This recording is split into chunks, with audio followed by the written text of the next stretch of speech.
पार्टियां जो देख करके अब सत्ता में आए हैं, हिमाचल प्रदेश में सब जगह काम रुका पड़ा है। सिर्फ कांग्रेस के लोगों का काम करना। 1865 संस्थान जो कि शिमला में पानी की महिला को 1500 रुपए में एक मिक्स की पड़ती। अब कह रहे हैं कि सब्सिडी छोड़ने की बात कह रहे हैं। गुजरात के इलाके में हिमाचल प्रदेश में आना ही छोड़ दिया। सचिवालय आते हैं, मुख्यमंत्री के निवास पर आते हैं। नमस्कार, मैं हूं पूजा ठाकुर। मेरे साथ मौजूद है हिमाचल प्रदेश के पूर्व मुख्यमंत्री और वर्तमान समय के नेता प्रतिपक्ष जयराम ठाकुर जी, जो हिमाचल की राजनीति का एक प्रमुख चेहरा है। ये जनता के बीच अपना सरलता और सादगी के लिए जाने जाते हैं। ये एक साधारण से परिवार से आते हैं। इन्होंने जीवन में जो मुकाम हासिल किया है वो अपने संघर्ष के दम पे किया है। सर, सबसे पहले तो आपका स्वागत है। जी धन्यवाद। सर, हम सबसे पहले तो जानना चाहेंगे कि आपकी अब तक की जर्नी किस तरह की रही है, आपका अब तक का संघर्ष और सफर किस तरह का रहा है। देखिए, मेरी राजनीतिक पृष्ठभूमि नहीं है, एक तो पहली बात है, और ऐसी भी पृष्ठभूमि नहीं है कि बड़े धनाढ्य परिवार से मैं संबंध रखता हूँ, और बहुत गरीब परिवार से हमारा ताल्लुक रहा है, और मेहनत करके परिश्रम करके परिवार भी चला, और परिवार के साथ साथ भी हम भी मेहनत परिश्रम करने के बाद आगे बढ़े हैं। और मैं आज के इसमें ये मैं कह सकता हूँ कि मैंने छोटी छोटी जिम्मेवारियों का निर्वहन किया, जिम्मेवारी के साथ किया, और उसके बाद जिम्मेवारियों का दौर बढ़ता गया, और बड़ी जिम्मेवारियाँ भी मैंने हिमाचल प्रदेश में जो है वो राजनीतिक क्षेत्र में निभाई है। मैं मंडल का अध्यक्ष रहा पार्टी का यूथ का, स्टेट का प्रेसिडेंट रहा, युवा मोर्चा का। मैं पार्टी का जिला का अध्यक्ष रहा, और पार्टी के जिला अध्यक्ष के रहने के साथ साथ में मैं प्रदेश का उपाध्यक्ष रहा। प्रदेश का पार्टी का उपाध्यक्ष रहने के साथ में पार्टी का प्रदेश का अध्यक्ष रहा, और बहुत छोटी आयु में मुझे प्रदेश के अध्यक्ष का दायित्व भी निभाने का अवसर मिला। और जब मैं पार्टी का अध्यक्ष बना तो उस वक्त हिमाचल प्रदेश में पहली बार विशुद्ध भारतीय जनता पार्टी की सरकार को सत्ता में लाने का भी काम हमने किया। तो मुझे मुख्यमंत्री बने और मैं पार्टी का प्रदेश का अध्यक्ष था, और उसके पश्चात मुझे हिमाचल प्रदेश में बतौर मुख्यमंत्री भी 5 साल काम करने का सौभाग्य प्राप्त हुआ। लेकिन सबसे बड़ी बात है कि मेरे पार्टी के नेतृत्व ने मुझे हमेशा आगे बढ़ने का अवसर भी दिया, और आगे बढ़ने के लिए सहयोग भी दिया। मेहनत एक जगह, स्वाभाविक रूप से मेहनत का दूसरा कोई विकल्प नहीं होता है, उसका सब्स्टिट्यूट नहीं होता है। मेहनत करनी पड़ती है, और मेहनत करके मुझे इस बात की खुशी है कि हमने जो भी दायित्व जो हमको मिला उसको जिम्मेवारी के साथ निभाया, और जिम्मेवारी के साथ उसको पूर्ण किया।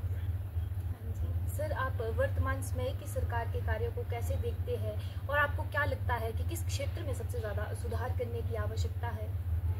देखिए, आज की तारीख में मैं सत्ता में नहीं हूँ, मैं विपक्ष में हूँ, विपक्ष का नेता हूँ। सरकार कांग्रेस पार्टी की है। सरकार सबकी होती है बनने के बाद। प्रदेश के लोगों को लगना चाहिए ये सरकार हमारी है, प्रदेश की है, प्रदेश के विकास के लिए है। ये मैं समझता हूँ कि बहुत दुर्भाग्यपूर्ण एक परिस्थिति है। ये सरकार बहुत कन्फाइंड और छोटे दायरे में रह करके सिमट करके रह गई है। सिर्फ कांग्रेस के लोगों का काम करना, और काम करने के साथ साथ में 2 साल का कार्यकाल जिस प्रकार से हिमाचल प्रदेश में गुजरा है, बीता है, और उसमें सबसे बड़ी बात है कि आर्थिक संकट तो आज नहीं पहले भी रहा है, लेकिन काम रोकना ये सरकार की प्राथमिकता हो, जबकि सरकार की प्राथमिकता काम करना होना चाहिए, रुके हुए काम को आगे बढ़ाना होना चाहिए। ये प्राथमिकता होनी चाहिए सरकार की। जबकि यहाँ उल्टा है कि चला हुआ काम कैसे रोकना है, कैसे बंद करना है। हिमाचल प्रदेश के इतिहास में कभी ऐसा नहीं हुआ कि 1865 संस्थान जो खोले हुए चले हुए संस्थान उनको बंद करने की नौबत आई, लेकिन वर्तमान सरकार ने बंद किए। और उसके बाद दूसरा ये भी है कि जहां हमने जो संस्थान बंद किए, उसके बाद अब जो है उन्हीं जगह संस्थान खोलने की घोषणा की जा रही है। मुख्यमंत्री के अपने क्षेत्र में मैंने आईपीएच का डिवीजन दिया था। सरकार कांग्रेस की बनी, लेकिन उन्होंने डिनोटिफाई कर दिया।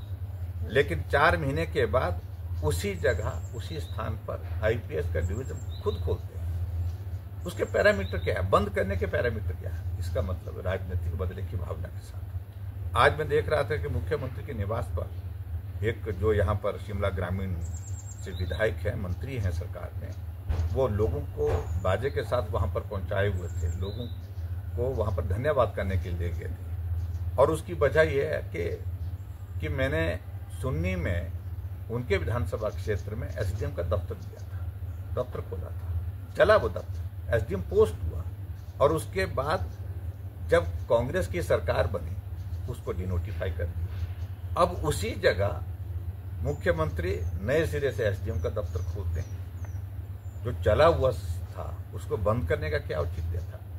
अब अगर वो बंद किया तो नया खोलने का औचित्य क्या है, इस बात को स्पष्ट नहीं कर पा रहे। तो ये बहुत अजीबोगरीब एक स्थिति है। और सबसे बड़ी पीड़ा मुझे इस बात को लेकर के है कि दूर दराज के इलाके में हिमाचल प्रदेश में जो स्कूल खोले थे, लगभग प्राइमरी स्कूल 1100 स्कूल उन्होंने बंद किए। और जब हमने विधानसभा में प्रश्न पूछा तो बताया कि इन स्कूलों में बच्चे नहीं थे। कभी संभव ही नहीं हो सकता है कि 1100 स्कूल ऐसे जहां पर एक भी बच्चा नहीं था। बच्चे थे लेकिन स्कूल बंद कर दिए गए, कम बच्चे थे। और खासतौर से जब दूर दराज कठिन ट्राइबल के इलाके में, बैकवर्ड एरिया के इलाके में अगर स्कूल खोलते हैं दूर दराज में, तो उसमें ये तय नहीं होता कि बच्चों की संख्या ज़्यादा हो, क्योंकि बच्चों की संख्या कम होगी क्योंकि बच्चे पॉपुलेशन वहाँ पर कम है। लेकिन वहाँ के टेरेन को देखते हुए बच्चों को पढ़ाई करने का अवसर मिलना चाहिए, इसलिए वहाँ पर खोलना चाहिए स्कूल। तो हमने स्कूल खोले थे, वो बंद कर दिए।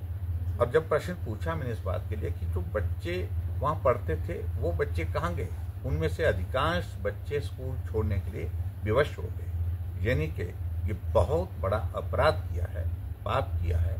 जो बच्चे शिक्षा ग्रहण कर रहे थे उनको शिक्षा ग्रहण करने से वंचित कर दिया। तो ये जिम्मेवारी का काम नहीं है सरकार का, गैर जिम्मेदाराना तरीके से काम किया। और दूसरी बात मैं देखता हूँ कि उनके फैसले लेने का तरीका, तौर तरीका साथियों को शायद पूछते हैं कि नहीं पूछते हैं।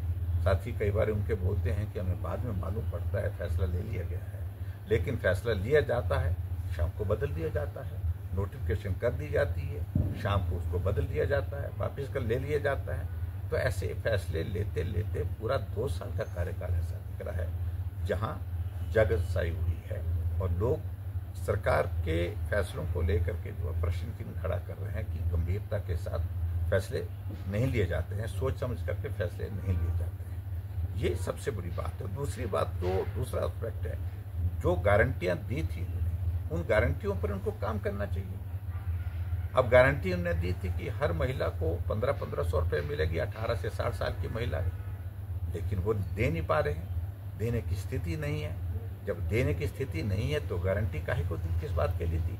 लोग पूछ रहे हैं। 300 यूनिट बिजली फ्री देने की बात कही थी और उल्टा जो 125 unit Bharatiya Janata party free देती थी उसको भी बंद कर दिया। अब कह रहे हैं कि सब्सिडी छोड़ने की बात कह रहे हैं। यानी कि ऐसे मापदंड तय करने की कोशिश कर रहे हैं कि मैं अपने से शुरुआत कर रहा हूँ, सब्सिडी छोड़ने की बात कर रहे हैं, मैं अपील कर रहा हूँ। इन सारी चीज़ों से ये गिमिक्स की पॉलिटिक्स नहीं होनी चाहिए, व्यवहारिक चीज़ सोचनी चाहिए।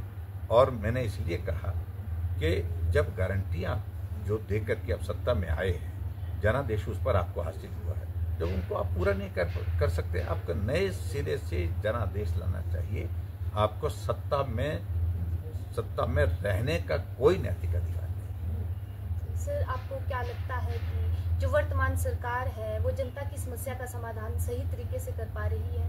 देखिए, मैं इस सारी चीज़ को लेकर ये कहता हूँ कि अभी तक तो जनता ने, अब तो स्थिति है कि जनता ने आना ही छोड़ दिया। न सचिवालय आते, न मुख्यमंत्री के निवास पर आते हैं। इसलिए नहीं आते हैं क्योंकि मिलते नहीं, कोई नहीं मिलता है, और मिलते हैं तो काम नहीं होते हैं, उनकी बात को सुना नहीं जाता है, उस पर अमल नहीं होता है। तो इसलिए जनता ने आना जाना छोड़ दिया है और धीरे धीरे ये स्थिति बन गई है कि कांग्रेस के नेताओं ने भी अपने मुख्यमंत्री के पास आना जाना छोड़ दिया है। और यहाँ तक कि आने वाले समय में विधायक और मंत्रियों की स्थिति भी ऐसी बनेगी, क्योंकि काम तो हो नहीं रहे हैं। पूरे हिमाचल प्रदेश में सब जगह काम रुका पड़ा है, अवरुद्ध पड़ा है। हाँ जी सर, अगर हिमाचल प्रदेश में बढ़ती हुई बेरोजगारी की समस्या को देखें तो ये युवाओं के अंदर एक बहुत बड़ा मुद्दा बना हुआ है सर, आपकी पार्टी आने वाले समय में क्या इस समस्या के समाधान के लिए क्या कोई योजना लेकर आएगी? क्योंकि सर, जैसे भी हाल ही में जो गेस्ट टीचर पॉलिसी आई है, और इस पे आपकी क्या राय है?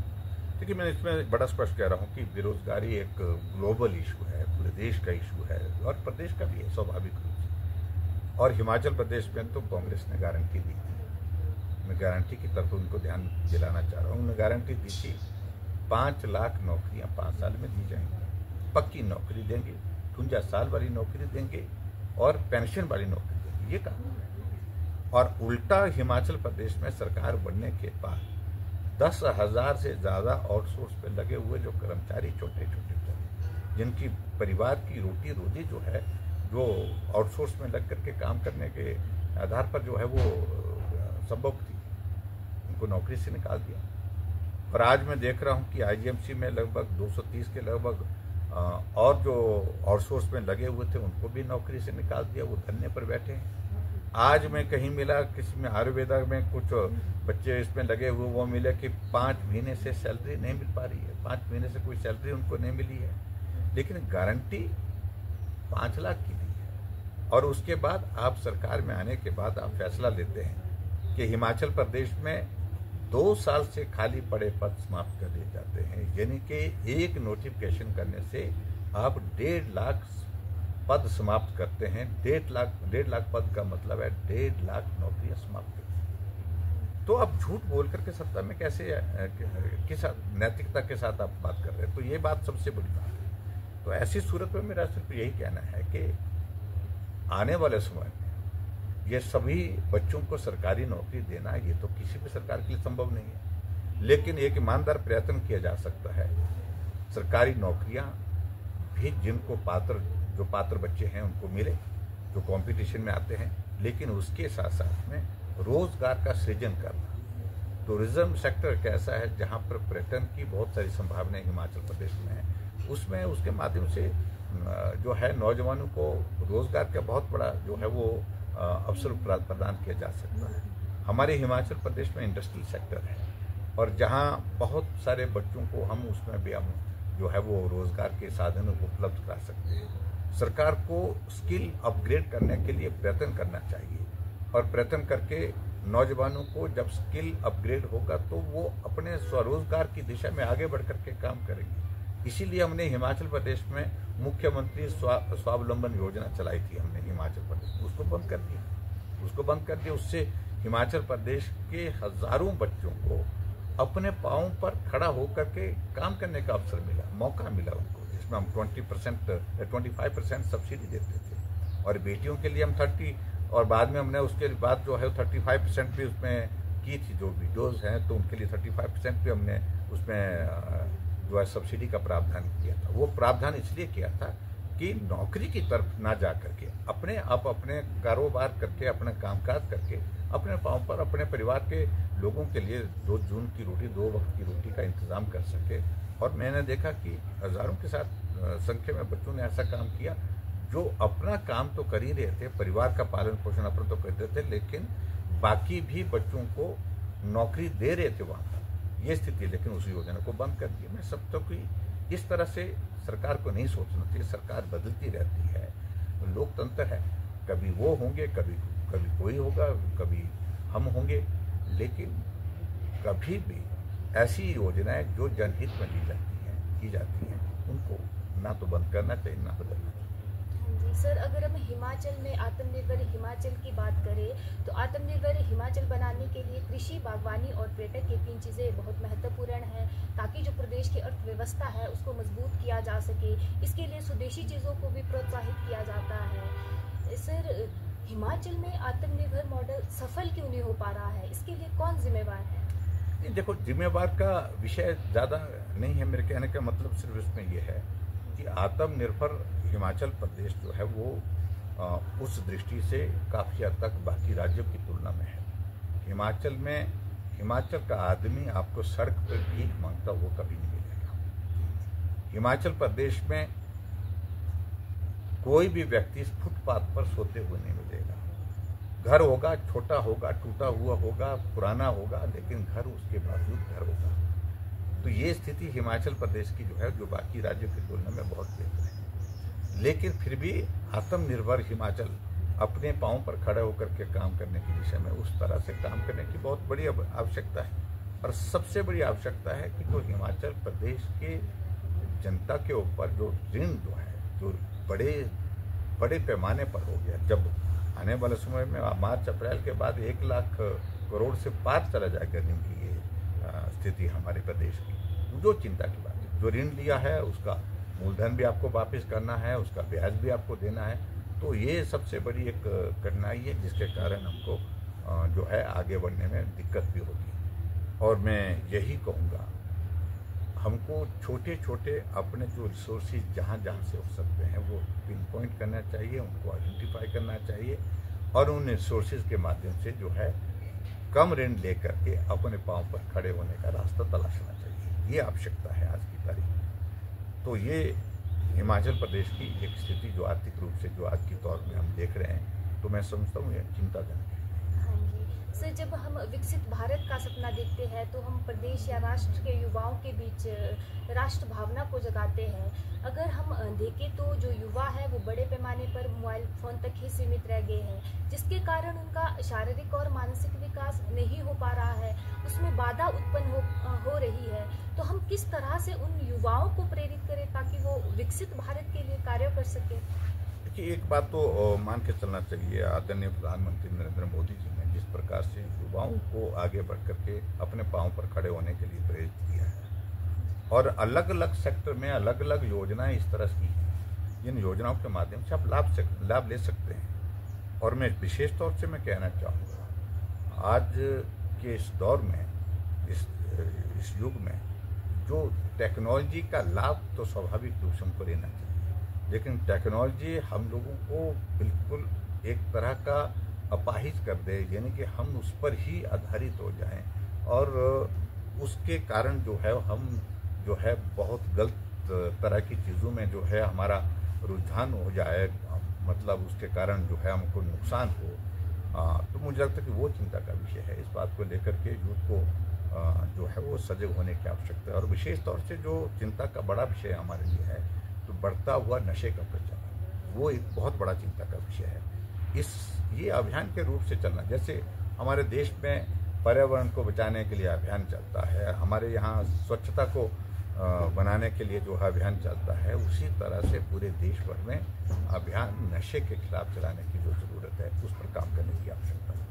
हाँ जी सर, अगर हम हिमाचल में स्वास्थ्य सुविधा की बात करें तो बेहतर करने की आवश्यकता है। अगर हम देखें सरकारी अस्पतालों में या तो डॉक्टर्स नहीं है या दवाइयाँ नहीं है, अगर हम गांव में देखें तो एम्बुलेंस की अच्छी सुविधा नहीं है।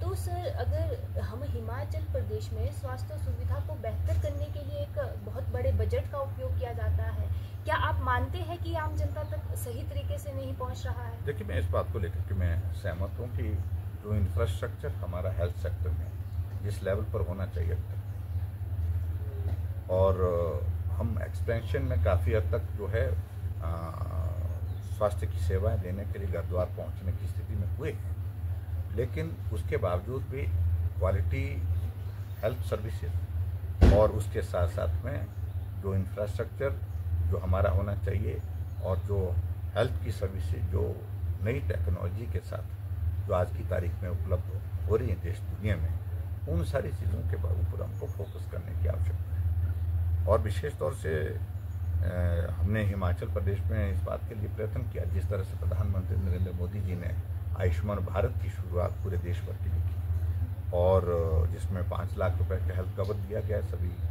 देशवासियों को।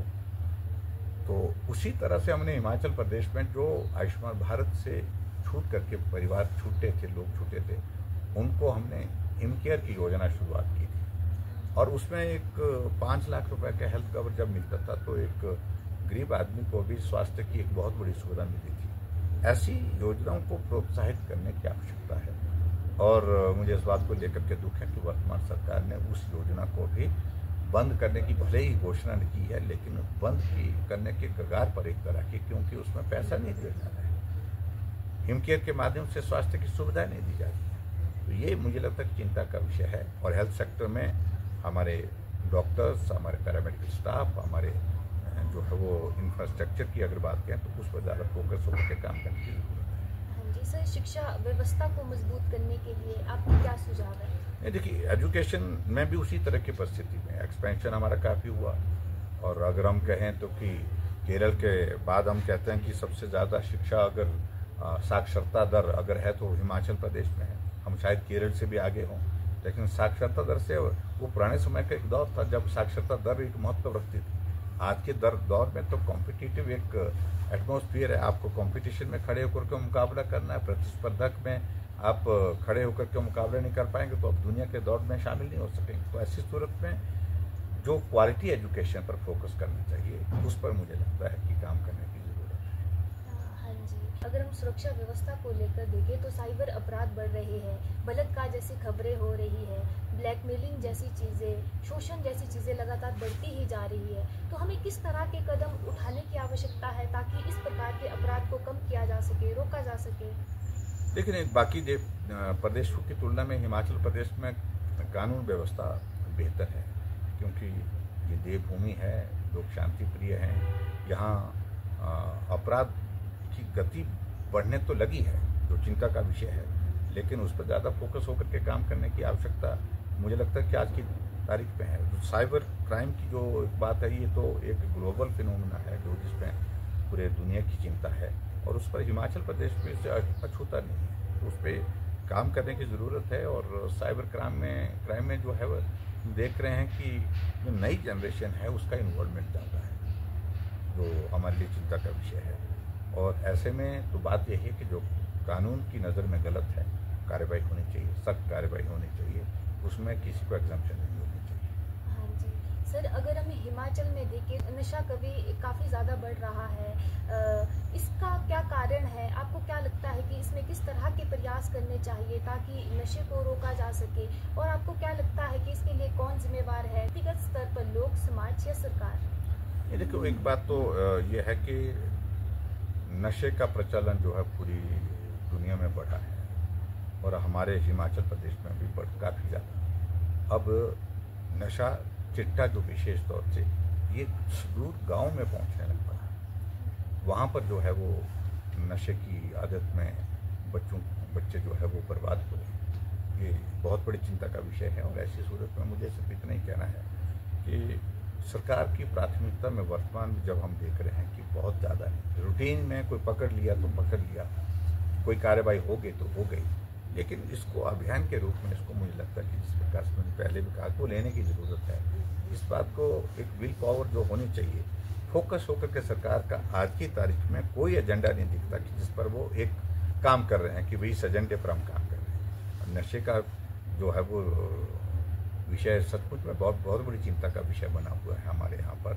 और जब से ये सिंथेटिक जो है वो नशा का प्रचलन शुरू हुआ है, ये तो बहुत ही खतरनाक है। और उसमें ख़ासतौर से जो चिट्टा वगैरह इस प्रकार की ये जो अब आज के इसमें जो शुरुआत हुई है नशे की, तो ये तो 2 बार 3 बार अगर कोई इस्तेमाल करता है तो उसके बाद एडिक्शन हो जाता है। एडिक्शन होने के बाद फिर बर्बादी है, तबाही है। तो ऐसी में कितने नौजवान हमारे तबाह हो गए, बर्बाद हो गए। तो ये मुझे लगता है कि सरकार को इस पर फोकस करना चाहिए। जहाँ तक जिम्मेवारी की बात है, जिम्मेवारी में इसको समाज की रिस्पॉन्सिबिलिटी भी बनती है। सारा काम सरकार करे ये आवश्यक है। मैं अपने आप से शुरुआत करूँ तो मुझे लगता है कि वो एक बहुत बड़ी जिम्मेवारी के साथ जो है उस दिशा में एक कदम होगा। मैं अपने आप से शुरुआत करूँ, मैं अपने पड़ोस वालों को, अपने रिश्तेदारों के साथ जब बैठ करके कहें कि नशे का प्रचलन जो है उसका हम विरोध करेंगे, नशे को रोकेंगे, आओ आप भी साथ में जुड़िए। समाज को भी साथ में चलना होगा और शुरुआत अपने से करनी पड़ेगी। और सरकार की जिम्मेवारी निश्चित रूप से है, लेकिन फिर भी इसमें हम कहते हैं कि जिम्मेवार इसको किसी को कहते हैं, इसमें जिम्मेवारी का जो आलम है वो हर तरह से सबके ऊपर जाता है। सर, अगर हम शिमला के स्थानीय मुद्दे की बात करें, वो चाहे पार्किंग की समस्या है, वो चाहे पानी की समस्या है, ये लगातार बढ़ती ही जा रही है। इसको कम करने के लिए क्या कोई प्रयास कभी किया जाएगा? ये देखिए, शिमला में पानी की समस्या के लिए तो जो काम हमने किया है न भूत न भविष्य, कभी ना पहले हुआ है न आगे होने वाली संभावना है। लगभग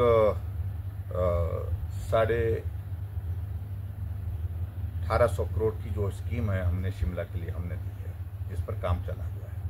और शिमला में जब मुख्यमंत्री बना तो शिमला में पानी का संकट 3 महीने बाद हमको सामना करना पड़ा था। तो हमने उस वक्त तय किया कि एक योजना 70 करोड़ की लागत से हमने जो चाबा से शुरू की, 1 साल के अंदर उसको पूरा किया। और हिमाचल प्रदेश में इतनी तेज गति से इतनी बड़ी स्कीम को जो है कभी बनते नहीं देखा, जो हमने पूरा किया। और उसके कारण शिमला में पानी का संकट जो एक बार हुआ था 2018 में, वो कभी भी उसके बाद देखने को मिला नहीं और आने वाले समय में देखने को नहीं मिलेगा।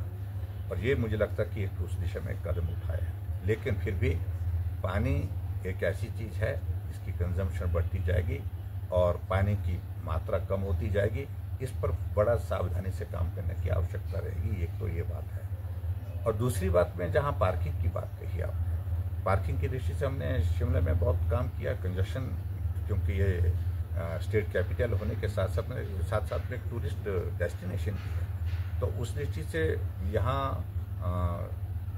जहाँ जहाँ भी इसमें पार्किंग के लिए स्कोप निकल आया है हमने काम किया है। और इस बात को आपने देखा होगा, IGMC में 500 से ज़्यादा गाड़ियों की पार्किंग जो है वो करने का इंतज़ाम वहाँ पर हमने किया है, काम युद्ध स्तर पर चला है। इसके अलावा शिमला में कुछ 10 जगह ऐसी हैं जहाँ पर हमने पार्किंग बना करके छोटे, क्योंकि स्पेस बहुत कम था, उसके बावजूद भी हमने किया। शिमला की सड़कों की जो है वो चौड़ा करने का काम अगर हुआ तो अंग्रेज़ों के बाद जो है हमारी सरकार ने उसमें शुरुआत की। कोई शिमला की सड़कों को हाथ नहीं लगाता था, चौड़ा करने में भी हमने उसमें अपनी भूमिका निभाई। शिमला में अंग्रेज़ों के ज़माने में टनल बनी थी और उस टनल के बाद कोई दूसरा टनल बनाने की कोई शुरुआत नहीं कर पाया। हमने डली की टनल की शुरुआत की थी 50 करोड़ की लागत से, वो बन करके जो तैयार हुई वो आज आपके सामने उदाहरण है। हमने शिमला में एस्केलेटर जो है ऊपर लगाने के लिए, लिफ्टें लगाने के लिए, यहाँ जापू मंदिर के लिए एस्केलेटर लगाने का काम भी किया। और उसके बाद लिफ्टें भी हमने शिमला में एक जगह नहीं 4-4 जगह लिफ्टों का इंतजाम किया। उससे भी लोगों को एक बहुत बड़ी सुविधा मिली है। पैदल चलने का रास्ता शिमला में स्मार्ट सिटी के अंतर्गत हमने शिमला में किया, जो आज से पहले कभी नहीं हुआ था। वो भी हमने पूरा युद्ध स्तर पर करने के लिए हमने काम किया। उससे बहुत बड़ी राहत जो पैदल चलने वाले हमारे बच्चों को, खासतौर से बुजुर्गों को उसमें और नौजवानों को भी, सब लोगों को उसमें एक राहत मिली है। और उसी तरह से शिमला का रीच का मैदान जो चारों तरफ से धंसता जा रहा था, टूटता जा रहा था, सब बोलते थे इसको नहीं बचा सकते, नहीं बचा सकते हैं। हमने कहा ये तो बचाना ही है, लेकिन उसके साथ साथ में शिमला के रीच को चौड़ा करना है। कहा कि सिंकिंग जोन है, ये संभव नहीं है। हमने इंजीनियर रुड़की से इंजीनियर लाए, सॉइल टेस्टिंग की, उसकी सारी चीज़ों को लेकर के सारा उसका डिज़ाइन प्लान किया। और आज शिमला का रीच का मैदान आप नज़ारा देखेंगे कि जो कभी भी यहाँ लंबे समय तक मुख्यमंत्री रहे शिमला के, उनके आंगन में ये रीच का मैदान है, लेकिन कोई इसके बारे में सोचने के लिए दरारें पड़ रही थी। शिमला टूट रहा था, शिमला का रीच खत्म हो रहा था, तबाह हो रहा था। लेकिन आज वहाँ पर शिमला का रीच का मैदान जो है लगभग 2 गुने से भी ज़्यादा जो है उसका चौड़ा होने की स्थिति में हुआ, क्योंकि हमने 40 करोड़ की लागत से उसकी शुरुआत की थी। तो ऐसी चीज़ें हमने यहाँ शिमला में इनिशिएट की थी और उसका मुझे लगता है कि लाभ है। आने वाले समय में और अच्छे काम करें। और बातें तो कही जा रही हैं, जो हमने एक शुरुआत की थी हिमाचल प्रदेश में, शिमला में यहाँ पर जो रोप वे लगने चाहिए, तो उसमें अब कहा है सरकार कि हम उसमें आगे बढ़ें।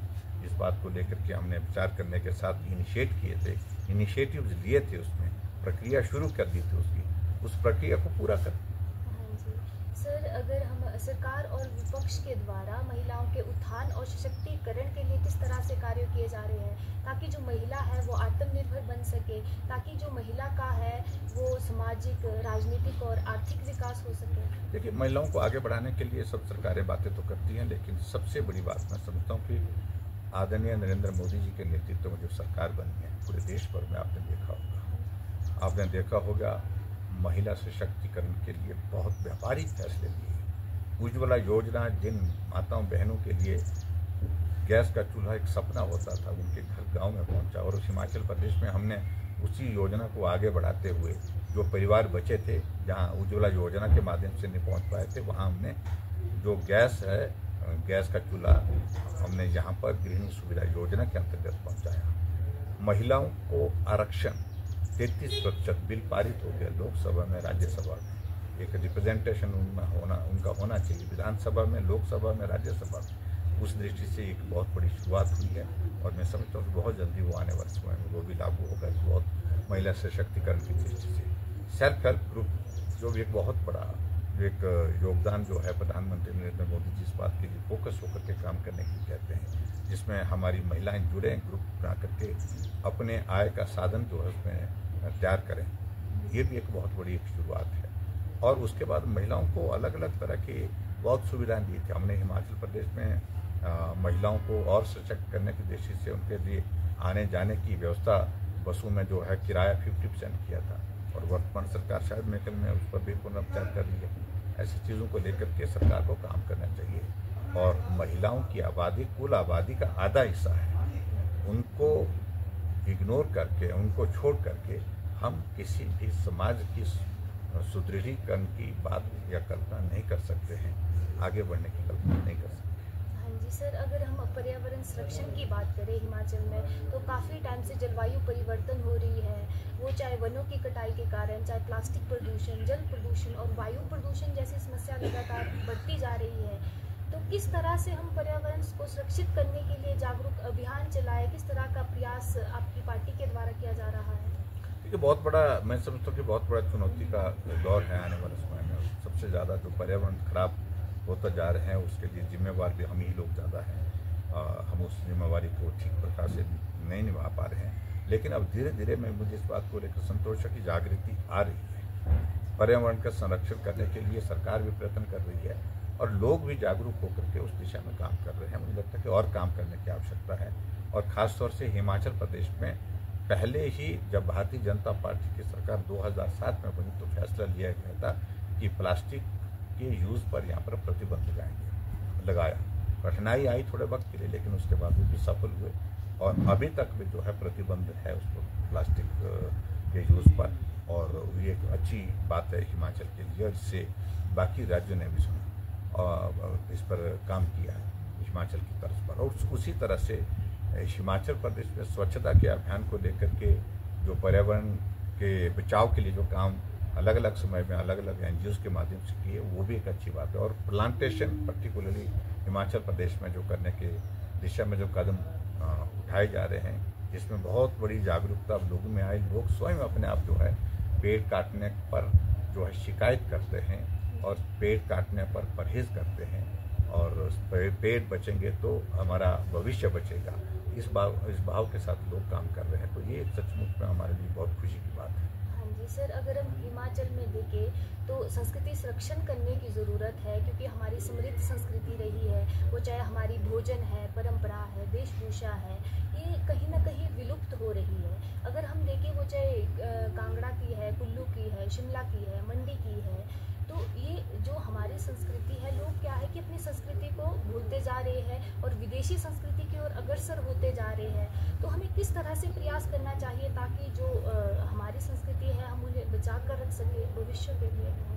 देखो, संस्कृति और संस्कार तो बहुत आवश्यक है, ये मूल चीज़ें हैं।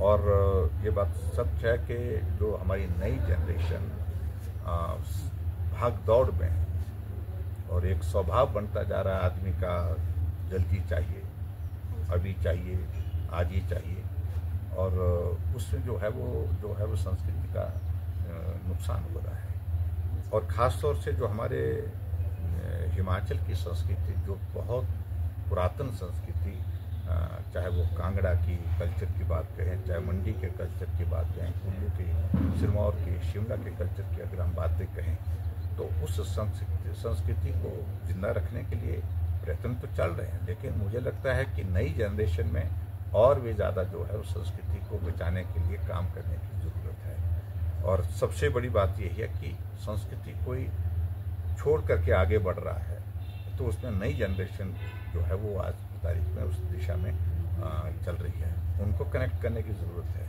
कि हम यहाँ से चले थे, ये हमारे संस्कार थे, हम इस प्रकार से जो है वो जीवन यापन करते थे। उन चीज़ों को नहीं भूलना चाहिए, उन चीज़ों को नहीं छोड़ना चाहिए। और इसलिए मुझे लगता है कि सरकार के स्तर पर तो प्रयत्न जो होते हैं सो होते हैं, लेकिन इसको समाज की दृष्टि से भी देखने की ज़रूरत है कि हमारी संस्कृति के प्रति हमारी जिम्मेवारी है उसको जिंदा रखना, और उस संस्कृति को कायम रखने के लिए हम अपने स्तर पर क्या प्रयत्न कर सकते हैं, प्रयास कर सकते हैं, वो काम करने की भी जरूरत है। हाँ जी सर, पिछले कुछ समय में जो धार्मिक स्थलों पे विवाद हिमाचल में उत्पन्न हुए थे, उस पर आपकी क्या राय है? देखिए, मैं समझता हूँ कि देवभूमि हिमाचल प्रदेश में कभी भी इस तरह के विवाद बहुत ज़्यादा नहीं होते, छूट-फूट घटनाएं होती थी, लेकिन हिमाचल प्रदेश में जो अभी विवाद इस प्रकार के आए मंदिर मस्जिद वाले इशू, और वो एक चिंता का विषय है, जहाँ 97% जो है आबादी हिंदू की है, और मुख्यमंत्री जी ऐसे लोगों के प्रति इस प्रकार के जब शब्दों का इस्तेमाल करते हैं कि मैं उस प्रदेश में जीत करके आया हूँ, हिंदू संस्कृति से जुड़ी हुई उस पार्टी को हरा करके आया हूँ जिसकी आबादी वहाँ पर 97% है, तो ये अच्छी संदेश नहीं जाता है। और ऐसी चीज़ों के कारण कुछ लोगों के हौसले बुलंद होते हैं, हौसले बढ़ते हैं, फिर ऐसी चीज़ों का जो है नज़ारा हमको देखने को मिलता है। तो मुझे लगता है कि उन चीज़ों से परहेज करना चाहिए और अपनी संस्कृति को हमेशा, सनातन संस्कृति को कायम रखना, जिंदा रखना, कि हर व्यक्ति का दायित्व है, सिर्फ सरकार का दायित्व नहीं।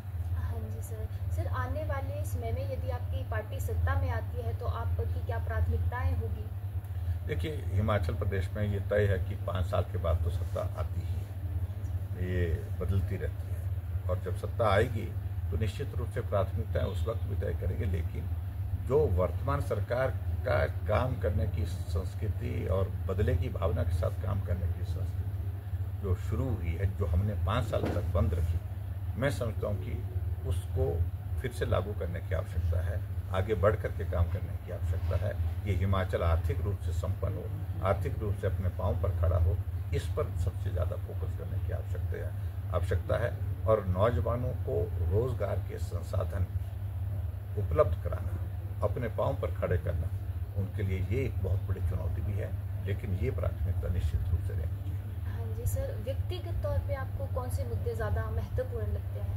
देखिए, व्यक्तिगत रूप से सबसे बड़ी बात है कि मैं हिमाचल प्रदेश में देखता हूँ, एक तो नौजवानों को रोजगार, ये एक बहुत बड़ा विषय है जिस पर सबको काम करना चाहिए, और सरकार को ज़्यादा फोकस करके काम करने की आवश्यकता है।